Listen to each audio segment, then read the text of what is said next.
Vamos à palavra de Deus. Ainda querem ouvir a palavra de Deus? Eu prometo que não ser muito longo, está bem? Está muito calor. E esta manhã eu queria falar sobre mentalidade cristã.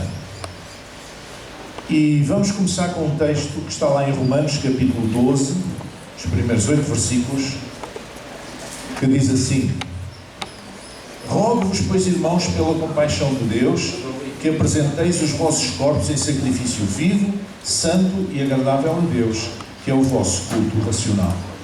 E não vos conformeis com este mundo, mas transformai-vos pela renovação do vosso entendimento, para que experimenteis qual seja a boa, agradável e perfeita vontade de Deus. Porque pela graça que me é dada, digo a cada um dentre vós que não se saiba mais do que convém saber, mas que saiba com temperança, conforme a medida da fé que Deus repartiu a cada um.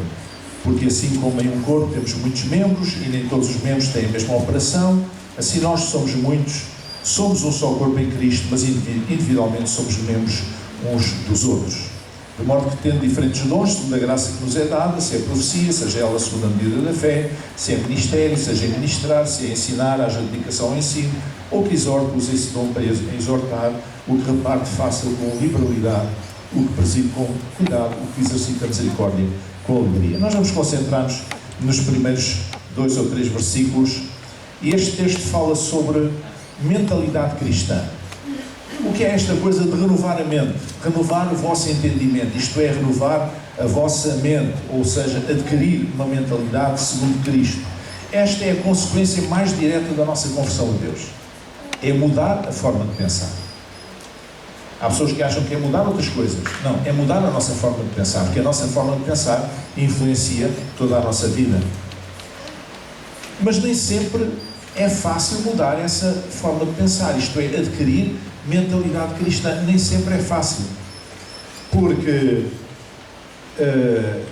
nós podemos mudar as leis, é uma coisa que não é muito difícil, os legisladores nos parlamentos alterarem as leis, mudar de casa, até mudar de profissão é cada vez mais corrente, mudar de curso na universidade, mudar de penteado.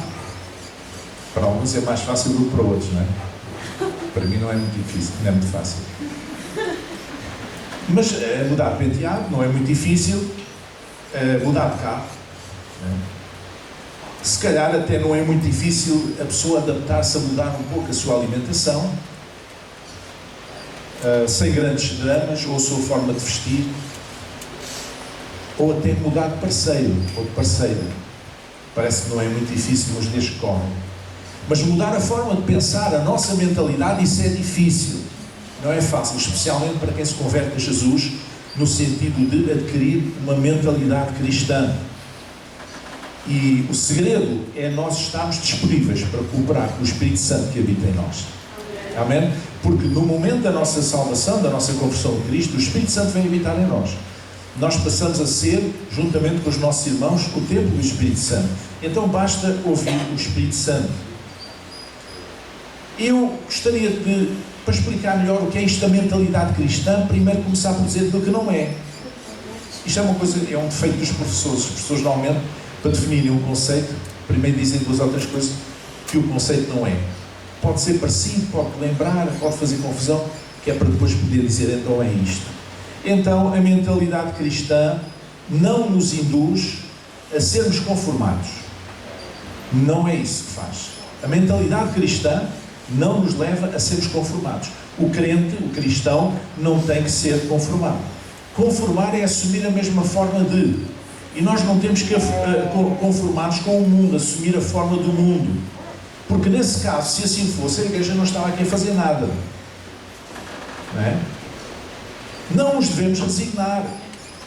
O ser cristão não significa que nós nos vamos resignar com aquilo que se passa à nossa volta. Seja com a corrupção, seja com outra coisa qualquer, que é desagradável a Deus, que é destrutivo para o planeta ou para os seres humanos. Não temos que nos resignar. Nós não somos chamados para nos conformarmos. Jesus não se resignou com os males deste mundo. Amém, irmãos?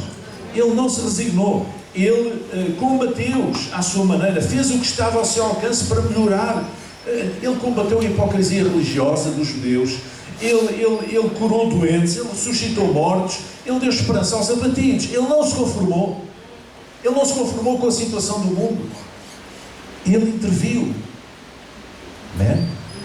Então, a mentalidade cristã não nos induz a sermos conformados. Não nos induz a resignar. Não. É claro que nós não podemos lutar contra o mundo sozinhos. E a nossa luta até nem é uma luta física, é uma luta espiritual. Não é? Como diz lá o profeta. Não é pela força nem pela violência, mas pelo meu espírito, diz o Senhor. Mas nós não nos podemos conformar.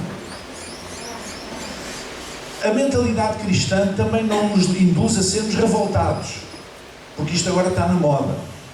Vivemos num mundo de pessoas revoltadas. Nas redes sociais nós vemos constantemente grandes bujardas, grandes tiradas contra e tal, faça-se, devia-se matar este fulano, fulano pedófilo, uma pessoa devia ser encostado a uma parede e ser fuzilado e por coisas assim. A mentalidade cristã não nos induz a sermos revoltados. E nós vemos no mundo que a política está extremada, como nunca. As pessoas estão em trincheiras opostas a fazer guerra umas às outras, em vez de cooperarem, em vez de tentarem perceber nas propostas uns dos outros aquilo que é aceitável, aquilo que é construtivo, aquilo que se pode aproveitar, em vez de negociar, em vez de encontrar um entendimento. Não. O que está na moda é fazer guerra. E nós vivemos num mundo injusto, é verdade, que as pessoas têm tendência a revoltar-se num mundo injusto e do ponto de vista económico cada vez mais injusto. Eu estava a dizer ontem aos irmãos na reunião que cada vez que há uma crise, os ricos, quando acaba a crise, ficam mais ricos e os pobres ficam mais pobres. Foi assim com a crise do subprime, que começou em 2008, uma crise financeira por causa do imobiliário nos Estados Unidos.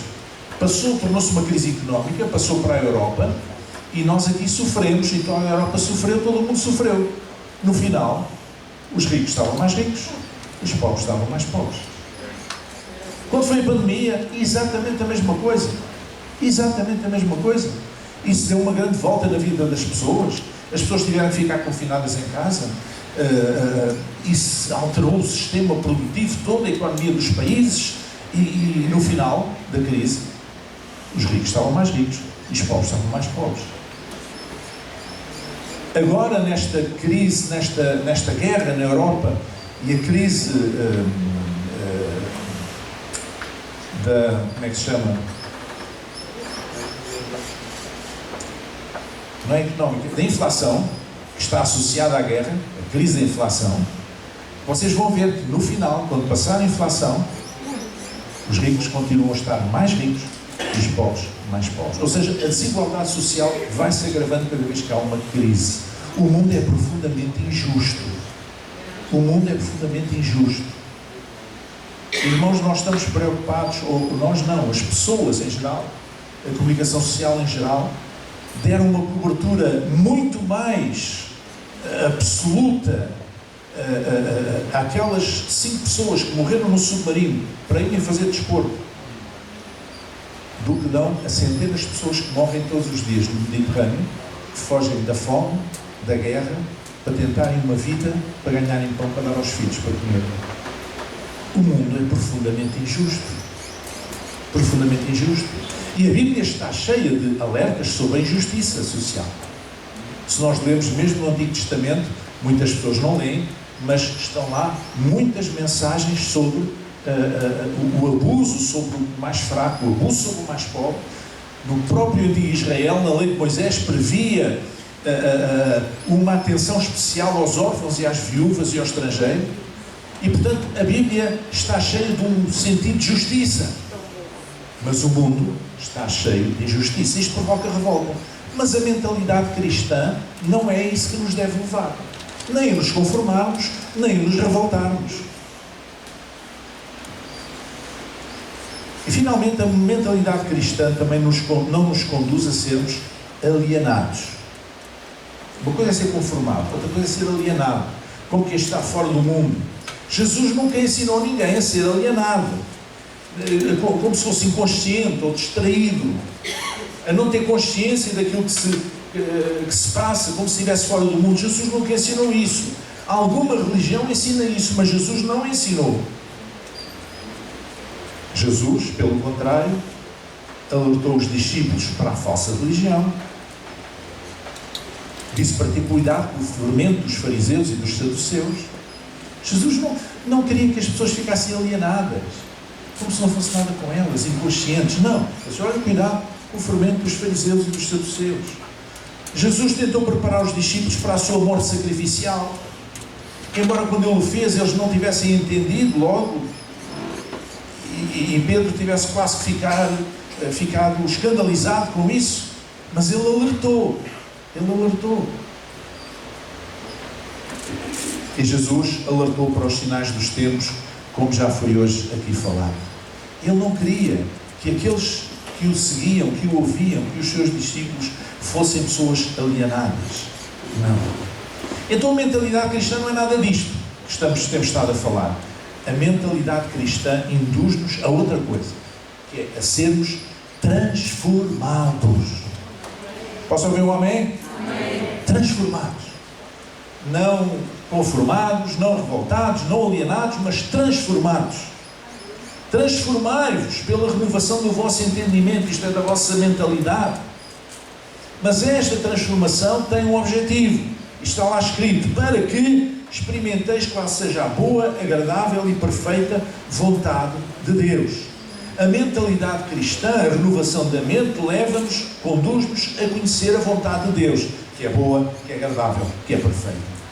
E às vezes nós não entendemos que a vontade de Deus é boa, agradável e perfeita, porque nós não entendemos por vezes os caminhos de Deus, nem os pensamentos de Deus, porque eles são diferentes dos nossos, são mais elevados do que os nossos, e nós não entendemos. E é aí que entra a fé e a nossa confiança em Deus. Sermos transformados. Mas qual é o segredo para podermos ser transformados? Isso está escrito lá em Coríntios, vai aparecer ali o texto, capítulo 2, versículos 14 a 16, que diz assim: o homem natural não compreende as coisas do Espírito de Deus, porque lhe parecem loucura, e não pode entendê-las porque elas se discernem espiritualmente, mas o que é espiritual discerne bem tudo, e ele de ninguém é discernido, porque quem conheceu a mente do Senhor para que possa instruí-lo? Mas nós temos a mente de Cristo. Então, renovar a nossa mente significa dar lugar à mente de Cristo na nossa mente. Ter a mente de Cristo significa o quê? Significa ver como Jesus vê.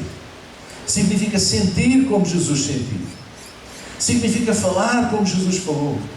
Significa pensar como Jesus pensava. Significa agir como Jesus agiu.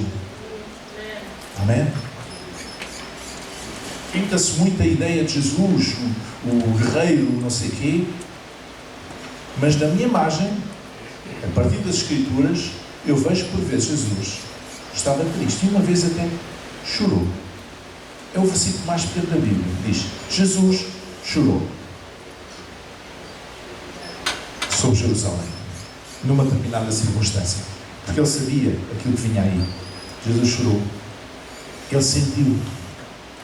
Será que nós somos capazes de chorar com uma situação que realmente suscita a nossa compaixão, suscita a nossa misericórdia?